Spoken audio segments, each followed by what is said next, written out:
Hilo, hilo, hilo. Ari naman ako makaon sa atubangan. Amaning leftover kagabi, wala nila na tandog. Ari kay chicken saffron. Magkinamot kita subong. Kaya may bisita kami kagabi, wala nila na ubos or wala nila na tandog ng chicken saffron. Kain tayo.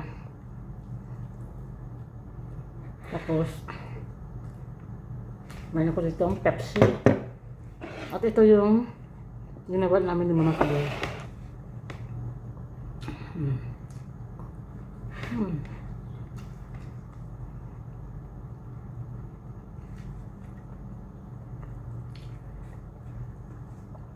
Nakapagana kain ng kain.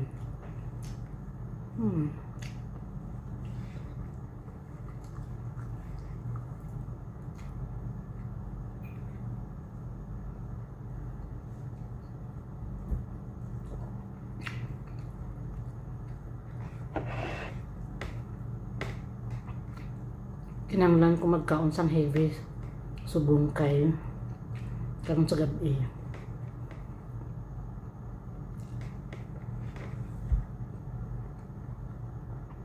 Nilakta naman kami ni Mama Kibir. Nilakta naman kami sa kasal.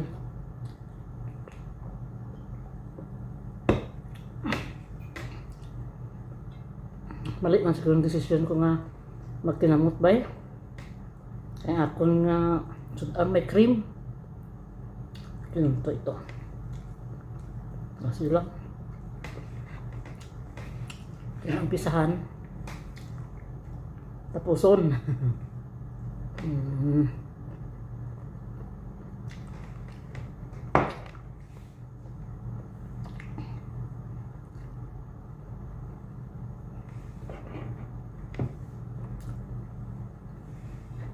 Ito yung lemon.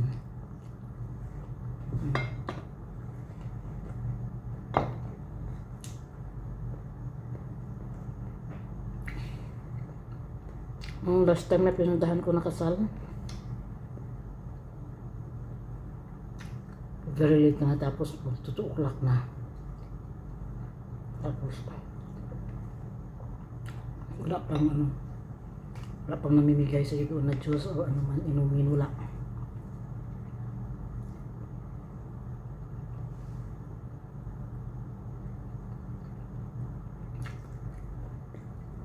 Wala ka pang libangan doon kasi ang cellphone naiwan sa information. Tulala ka lang doon.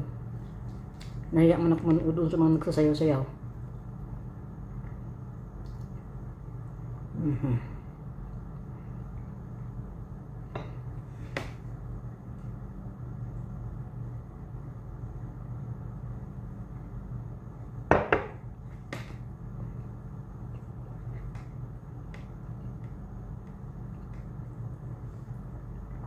Kasi yung last time, last week lang yata yun. Last week lang. Last Friday din. Hindi ako kumain ng lunch. Ngayon, biglaan. Sabi ni Mama Kibir, samahan mo ko sa punta tayo ng kasal. Ginawa ko. Nagtimo-timo. Daw 3 lang bala kakasara kapag nakanon ako ng timo-timo. Tapos kay Pilipino naman ta, hindi man ta gusto nga magutuman, nagdala ko ng ako ng chocolate. Kaya hindi ako nagutuman, nagdala ko sang chocolate, nagdala ko sang akong kuyam-kuyamon, tamtang gahulat kay Mama Kibir mo na mas tapos ang kasal. Kaya wala ko nagutom. Tapos tawag siya niya, pagkatapos ang kasal, nagkaon eh. Nawala pa ito kaya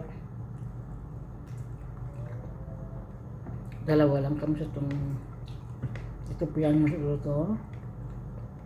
Dalawa lang kami nakahalubilo sa mga madam, mga lokal ba. Ang kausado rin ay mga lokal nga babagid ang paglantaw sa mga lokal sa mga Pilipina. Ambot po nga kaya may isa ka lokal nakita niyo mga kadlawanay kami ni Mama Kuber yung tanaw niya ko sa kamo sa sina wala ka man kung naging po sa'yo nahisa ka dahil kasi lahat ng mga madam nandun tapos may isang round table na may nakaupo ng dalawa. Nagtanong ako dun sa isang madam ko, pwede lang mo upo si madam ko, si Mama Kuber. Tapos, tawag siya niya, bad experience talaga.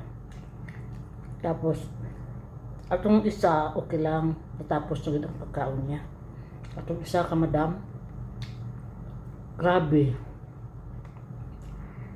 Kakaumpisa niya palang magkaon, pagkakita niya nga nagpungko sa tupad niya, tapos na siya kakaon. Amo na, perteng kababaw, perteng kada very low gid ang paglantaw nila sa mga Pilipina.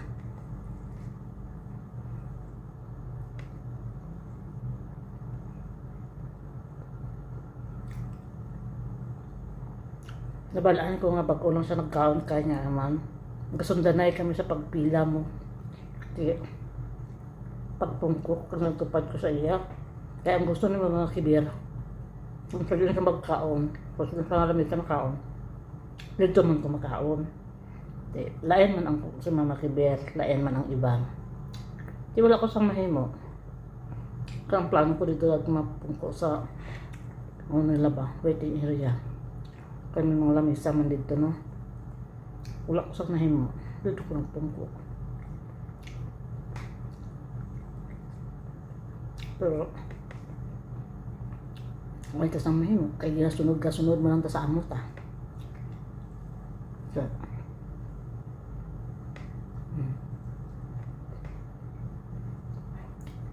tas tanang ko, doon na ko daw. Malaba-laba na din ako ng yaw-yaw. Bad experience, pero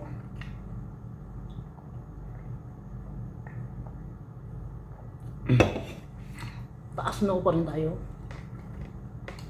mga Pilipina. Hindi man lahat, may mga lokal talaga na gano'n. Naka-experience pang ako na sa isang muli ba yun? Basta may nakaupo siya. Tapos nagtanong ako kay may hinihintay ako noon eh. Nagtanong ako kung pwede bang umupo o pwede bang tumabi. Hindi man tabi na tabi talaga, may pagitan ba. Sinabihan niya pa na wala namang nakaupo doon, siya lang isa. Sinabihan niya pa naman ako na maghanap ka doon sa isa ibang upuan, huwag dito. Okay lang.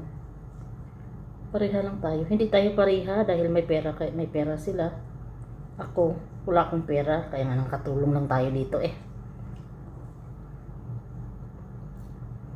Pero, it's a bad experience. Yeah.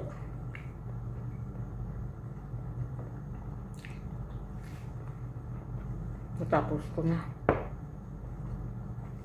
Hindi ko na maubos. Kutulit lang mo. Dami ko ng salamat. Survive na ako sa alas 2 ng kagahon.